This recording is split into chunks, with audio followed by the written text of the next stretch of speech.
Hello, student. This is Purushottam Vishwakarma, your English teacher, and I welcome you to this new lesson, the Sermon at Benares. This is about Mahatma Buddha. Lord Buddha के बारे में ये है, जिनको बचपन में नाम दिया गया था सिद्धार्थ. सिद्धार्थ का मतलब होता है एवरी विश फुलफिल्ड. सिद्ध अर्थ, जिसकी सारी इच्छाएं पूरी हो गई हों. ऐसा इसलिए इनका नाम रखा गया क्योंकि इनके जो पिता थे शुद्धोधन और इनकी जो मदर थी माया देवी, महामाया, इन लोगों को 20 सालों तक कोई संतान नहीं हुई और इनका जन्म 20 साल के बाद होता है. इस वजह से इनका नाम सिद्धार्थ रखा गया. हालांकि इनके जन्म के ठीक 8वें दिन इनकी मदर माया देवी की डेथ हो जाती है. The sermon at Banaras. Sermon religious lecture. Sermon means क्या होता है? रिलीजियस लेक्चर, जिसको उपदेश बोलते हैं. तो महात्मा बुद्ध ने, लॉर्ड बुद्धा ने पहला उपदेश बनारस में दिया था, सारनाथ में, जो बनारस से लगभग 10 किलोमीटर की दूरी पर है. इनके फादर का नाम शुद्धोधन, मदर माया देवी. इनकी जो वाइफ थी जिनसे इनकी शादी होती है 19 ईयर की एज में, उनका नाम यशोधरा था. इनके एक सन भी होता है राहुल. ये साग के कुल में पैदा हुए थे और कितने सालों के बाद? इनके पेरेंट्स की शादी के 20 साल के बाद. So let's see.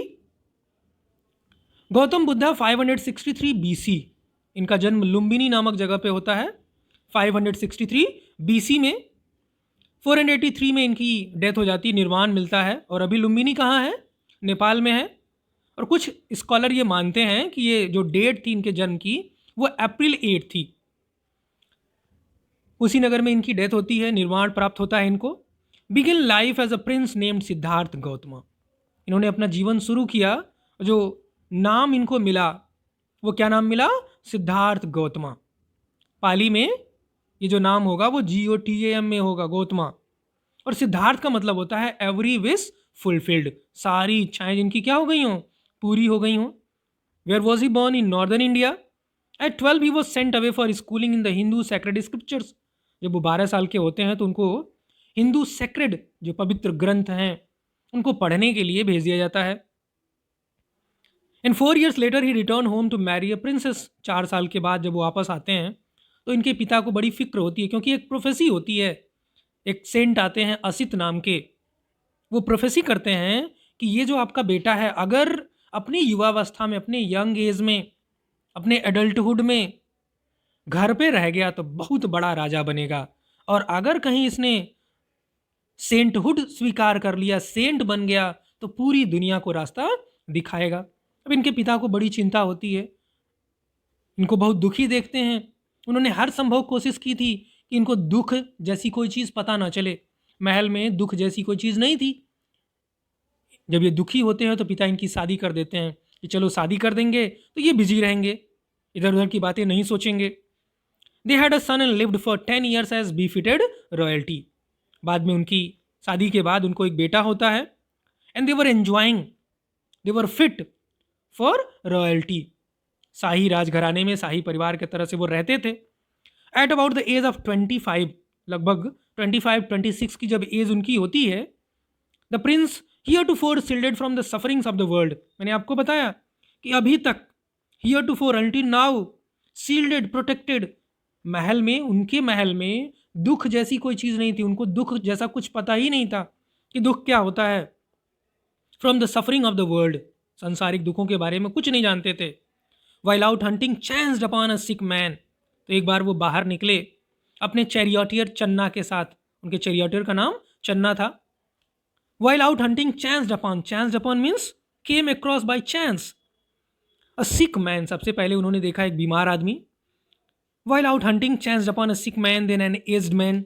फिर एक बूढ़ा व्यक्ति देखा, उसको, उसकी तकलीफ उनसे देखी नहीं जा रही थी. देन अ फ्यूनरल प्रोसेशन, एक शव यात्रा देखी, एक मरा हुआ व्यक्ति लोग लेके जा रहे थे जलाने के लिए. And finally A monk begging for AIIMS. और फिर एक बेगर देखा, एक साधु देखा जो भीख मांग रहा था. These sights so moved him, he was so moved by these sights that he at once went out into the world to seek enlightenment. फिर वो डिसाइड करते हैं कि मैं अब महल में नहीं रहूँगा, मुझे लोगों का दुख देखा नहीं जाता, अब मैं क्या करूँगा? सत्य की खोज करूँगा, एनलाइटमेंट, ज्ञान की खोज करूँगा. to seek enlightenment concerning the sorrows he had witnessed.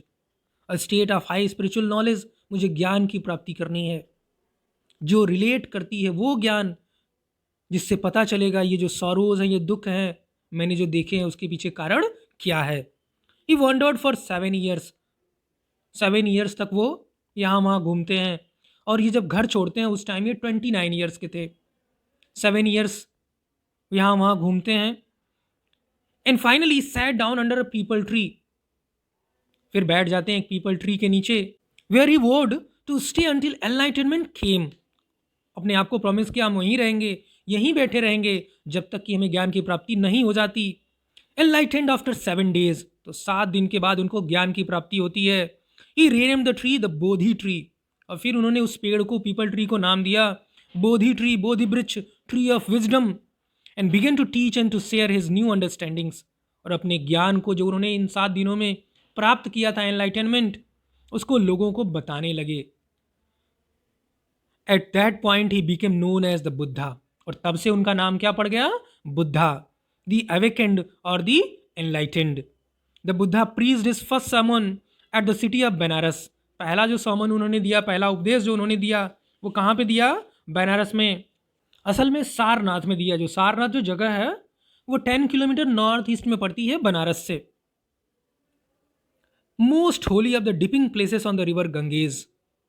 नदी के किनारे, गंगा नदी के किनारे जो डिपिंग प्लेसेस हैं, बादिंग प्लेसेस, उन सब में सबसे ज़्यादा पवित्र है ये बनारस.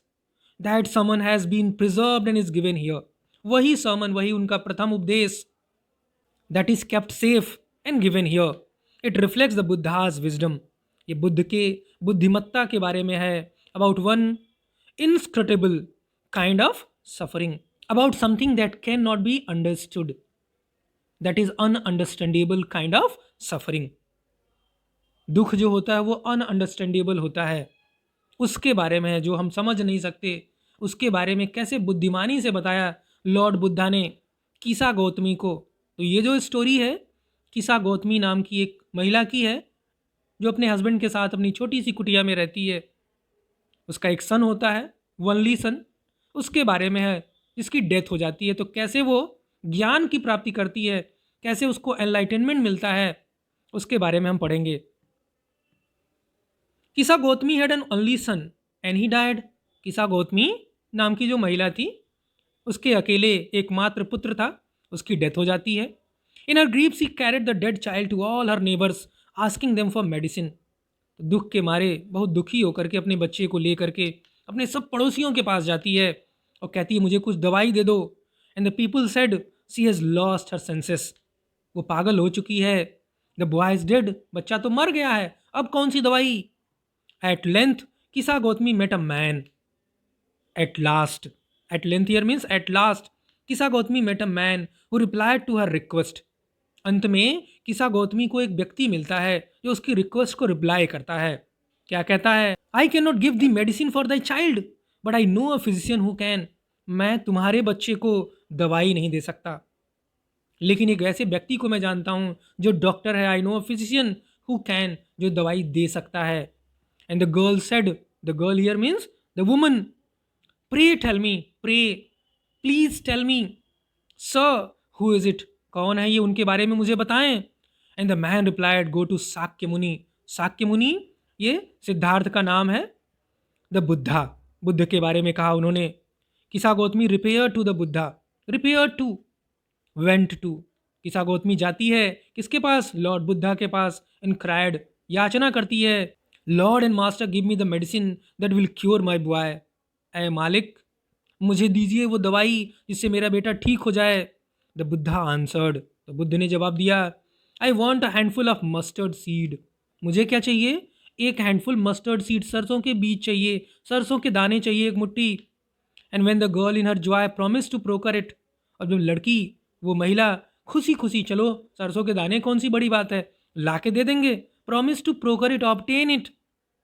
द बुद्धा एडेड, तो बुद्ध ने और बोला, the mustard seed must be taken from a house where no one has lost a child. एक ऐसे घर से ले आना जहाँ कोई मरा न हो, जहाँ किसी का बच्चा न मरा हो, किसी का हस्बैंड न मरा हो, किसी के माता पिता न मरे हों, और न ही कोई मित्र मरा हो. ऐसे घर से लेके आना जहाँ किसी की डेथ न हुई हो। Poor Kisa Gautami now went from house to house. बेचारी किसा गौतमी जाती है एक घर से दूसरे घर। एंड द पीपुल पिटीड हर, लोगों को उस पर दया आती है। एंड सेड, लोगों ने कहा, here is mustard seed, take it. तो पहली बार तो उनको लगा कि बस मस्टर्ड सीड मांगने आई है, ले लो यहाँ है। बट वेन सी आस्ड, लेकिन आगे उसने फिर पूछा, did a son or a daughter, a father or mother die in your family? क्या आपके परिवार में एक बेटा बेटी माता पिता कोई मरा है? दे आंसर्ड हर, अब उन्होंने जवाब दिया, आलस, बड़े दुख के साथ हमें बताना पड़ रहा है, the living are few but the dead are many. जिंदा लोग बहुत कम हैं, मरने वालों की लिस्ट बड़ी लंबी है। Do not remind us of our deepest grief, हमें वो पुराने दुख के बारे में, उस गहरे दुख की याद मत दिलाओ। And there was no house but some beloved one had died in it, यहाँ कोई ऐसा घर नहीं था जिसमें कोई व्यक्ति, कोई परिजन मरा ना हो। किसा Gautami Beckham weary and hopeless, अब किसा गौतमी थक जाती है, weary, tired and hopeless, without hope, and sat down at the way side watching the lights off the city, बैठ जाती है रास्ते के किनारे, watching the lights off the city, जो दिए जल रहे थे उन दियों को देख रही है। As they flickered up and were extinguished again, तो रात में दिए जलाए गए, शाम जैसे हुई, और कुछ देर के बाद दिए बुझा दिए गए, extinguished. At last the darkness of the light reigned everywhere, तो क्या नोटिस किया उसने कि अंधेरा हर तरफ छा गया, अंधेरे का साम्राज्य हो गया। And she considered the fate of man, अब वो सोचने लगी इंसान के भाग्य के बारे में, that their lives flicker up and are extinguished, उनका जीवन फ्लिकर करता है, वो जन्म लेते हैं, बड़े होते हैं और अल्टीमेटली एक्सटिंग्विश्ड हो जाते हैं, बुझ जाते हैं, मर जाते हैं। And she thought to herself, खुद सोचा उसने, विचार किया, how selfish am I in my grief, कितनी स्वार्थी हो गई हूं मैं अपने दुख में। Death is common to all, she understood, उसको समझ में आ गया ये जो डेथ है सबके लिए है, कॉमन है। Yet in this valley of desolation there is a path that leads him to immortality, इस एरिया में जो दुख से भरा हुआ है, yet in this valley of desolation, an area which is filled with deep sorrow, there is a path, एक रास्ता है, that leads him to immortality, उसको लेके जाता है इमॉर्टैलिटी की तरफ, अमरत्व की तरफ। Who has surrendered all selfishness, अगर आपने अपनी सेल्फिशनेस, स्वार्थ का त्याग कर दिया तो आप इमॉर्टल बनने लगते हो, इमॉर्टल वाले, इमॉर्टलिटी वाले रास्ते पे चलने लगते हो। फिर वो बुद्धा के पास आती है। The Buddha said, the life of mortals in this world is troubled, Buddha क्या कहते हैं, इस संसार में जो मॉर्टल्स हैं, those who are bound to die, हम सभी को एक न एक दिन मरना है, इस ट्रबल्ड, इनकी जो लाइफ है वो ट्रबल्ड है, परेशानियों से भरी, दुख से भरा हुआ है। And brief and combined with pain, जीवन संक्षेप में है, छोटा है, एंड कंबाइंड विद पेन, दर्द से भरा हुआ है। For there is not any means by which those that have been born can avoid dying, जो आज पैदा हुआ है कल उसको मरना है, एक न एक दिन उसको मरना है, कोई ऐसा साधन नहीं है जिससे हम मरने को रोक सकें। We can not avoid death. After reaching old age there is death, जब बूढ़े हो जाएंगे तो मरना है। अब such in nature are living beings, तो इस तरह के लिविंग बीइंग्स होते हैं, कोई भी लिविंग बीइंग ऐसा नहीं जो अमर है। As ripe fruits are early in dangers of falling, जैसे पके हुए जो फल होते हैं early in dangers of falling, पकने के बाद वो गिरने के कगार पे होते हैं, कभी भी गिर सकते हैं। So mortals when born are always in danger of death, जो मॉर्टल्स हैं, जो नश्वर जीव हैं, जो मरने वाले हैं, जो अमर नहीं हैं, वो पैदा होते ही एक न एक दिन उनको डिसाइड होता है कि वो मर जाएंगे। Always in danger of death, as all earthen vessels made by the potter end in being broken, जिस प्रकार से मिट्टी के बनाए हुए वो बर्तन जिनका भाग्य अल्टीमेटली क्या होता है, टूट जाना, आज नहीं कल तो उनको टूटना है। So is the life of mortals, वैसे ही जीवन है हम सभी का, मॉर्टल्स का, both young and adult, both those who are fools and those who are wise, चाहे वो यंग हो, एडल्ट हो, छोटे हों, बड़े हों, मूर्ख हों, बुद्धिमान हों, all fall into the power of death, सबको मरना है, सबको डेथ आनी है। दिस इज इनएविटेबल, इसको हम टाल नहीं सकते। All are subject to death. Of those who overcome by death, वो लोग जो मर जाते हैं, those who overcome by death depart from life, जीवन से चले जाते हैं। और father can not save his son, एक फादर अपने बेटे को नहीं बचा सकता। नॉर किन्समैन देयर रिलेटिव्स, और न ही रिलेटिव्स किन्समैन अपने रिलेटिव्स को बचा सकते हैं। Mark, listen, while relatives are looking on and lamenting deeply. सुनो, जब रिलेटिव्स देख रहे होते हैं, खोज रहे होते हैं और दुख मना रहे होते हैं, लेमेंट कर रहे होते हैं, सॉरो अपना प्रकट कर रहे होते हैं deeply, one by one mortals are carried off. तो एक के बाद एक संख्या कम होती जाती, मतलब आज वो मरे हैं, कल कोई और मरेगा, वो संख्या धीरे धीरे एक एक करके खत्म होती जाएगी। Like an ox that is led to the slaughter, ठीक वैसे जैसे एक बैल को स्लॉटर हाउस, कसाई खाने में, बूचड़ खाने में लेके जाते हैं। So the world is afflicted with death, ये जो संसार है afflicted with death, affected by suffering, disease और पेन। यहाँ दुख है, दर्द है, तकलीफें हैं, एंड डीके, और आज नहीं कर इसको नष्ट हो जाना है। Therefore the wise do not grieve, इसीलिए बुद्धिमान लोग दुखी नहीं होते। Knowing the terms of the world, क्योंकि उनको पता है टर्म्स ऑफ द वर्ल्ड, इस संसार में जीवन की क्या शर्तें हैं। आज जीवन है तो कल मरण है। Not from weeping nor from grieving will any one obtain peace of mind. Last paragraph, not from weeping, रो करके, दुख प्रकट करके, will any one obtain peace of mind, रोने से, दुख प्रकट करने से दिमाग की शांति, मन की शांति नहीं मिलती। ऑन द कंट्रारी, जबकि इसके विरोध में, इससे अलग, his pain will be greater and his body will suffer, उसका दुख बढ़ जाएगा, उसके शरीर को बहुत कष्ट होगा। He will make himself sick and pale, बीमार हो जाएगा, उसका शरीर पीला पड़ जाएगा। Yet the dead are not saved by his lamentation, लेकिन वो जो मरा हुआ है, जो उसके सामने मरा पड़ा है, वो जीवित नहीं होगा, चाहे कितना भी कोई चिल्ला ले, कितना भी कोई रो ले। ही who seeks peace should draw out the arrow of lamentation। अगर आपको मन की शांति चाहिए, अगर आप शांत रहना चाहते हैं, खुश रहना चाहते हैं, तो आपको ये जो लेमेंटेशन का एरो है, तीर लगा हुआ घाव, उसको निकालना होगा।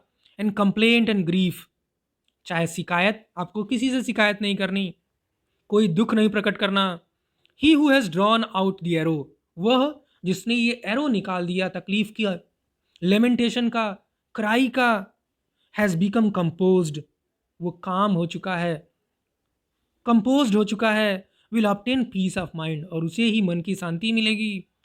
ही who has overcome all sorrow, वह जिसने सभी दुखों पे विजय प्राप्त कर ली, overcome all sorrow, will become free from sorrow, वही दुख से मुक्त होगा। एंड बी ब्लेस्ड, और वही खुश रहेगा, समृद्धशाली रहेगा, प्रॉस्परस रहेगा।